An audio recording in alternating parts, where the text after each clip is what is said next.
శ్రీ పరాభవన సంవత్సర నూతన తెలుగు సంవత్సర ఉగాది శుభాకాంక్షలు. ఈ ఉగాది పర్వదినం అందరికీ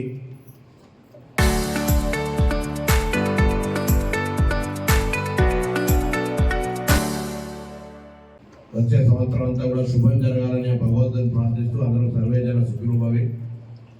అందరు పరాభవం అంటే మనకేదో అవమానమైనటువంటి సంవత్సరం భావిస్తారు. పరా అంటే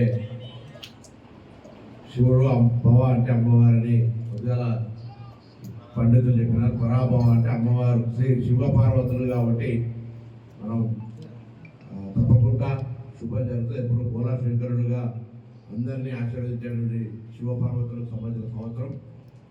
అయ్యగారు చెప్పినట్టుగా అందరూ కోపాన్ని, అహంకారాన్ని, ఆవేశాన్ని, ఆక్రోశం అంటే ఇతరుల మీద ఏడుపుని ఇవన్నీ మనం తొలగించుకోగలిగితే అందరం సంతోషంగా ఉండగలుగుతాం. నాతో సహా భగవంతుని అదే ప్రార్థిస్తా ఉన్నా. నాకు కూడా కోపం రాకుండా, ఆక్రోశం రాకుండా అంటే అందరితో పాటుగానప్పుడు నేను కూడా ప్రార్థించుకోవాలి కాబట్టి అందరూ కూడా అటువంటి ఆశీర్వచనం భగవంతునికి ఇవ్వాలని కోరుకుంటూ అది అందరికీ శుభం.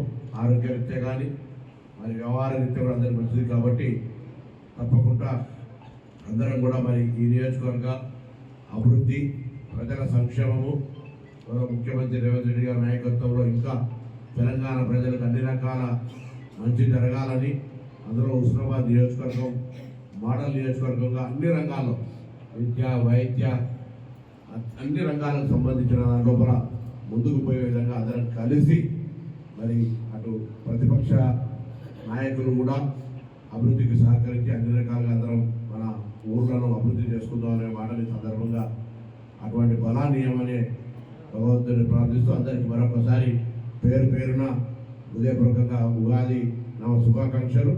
ఇప్పుడు పెద్దలు పంతులు గారు చెప్పినట్టుగా రాష్ట్ర ప్రకారంగా ఆదాయ వ్యయాలు కానీ, రాజపూజ్యము, అగౌరవాలు కానీ అవన్నీ కూడా మళ్ళీ పూజలతో కొంత మార్పులు చేసుకునే అవకాశం కాబట్టి అందరూ వాళ్ళందరూ ఒక మాట చెప్పారు. రాష్ట్రం దేవుడిని అందరూ దండం పెట్టుకోమని చెప్పినారు. తప్పకుండా దైవభక్తికి సంబంధించిన మన ఊరు అన్ని దేవాలయాలకు సంబంధించిన మంచి అభివృద్ధి తీసుకునే విధంగా కార్యక్రమం చేస్తామని మాట మనం చేస్తూ అందరికీ మరొకసారి షట్రుచులు అంటే 6 రుచులతో ఉండేటువంటి పచ్చడి, అటు తీపి, పులుపు, చేదు, కారము, ఉప్పు, ఈ విధంగా అన్ని రకాల అంశాలతో జీవితం ముందుకు కొనసాగాలని కోరుకుంటాం. ఎందుకంటే ఎప్పుడు సంతోషపడి మనం ఏమంటాం, ఎప్పుడు ఏడుస్తుంటే ఉంటాం. అందుకే అన్ని జీవితంలో అన్నీ ఉంటాయి.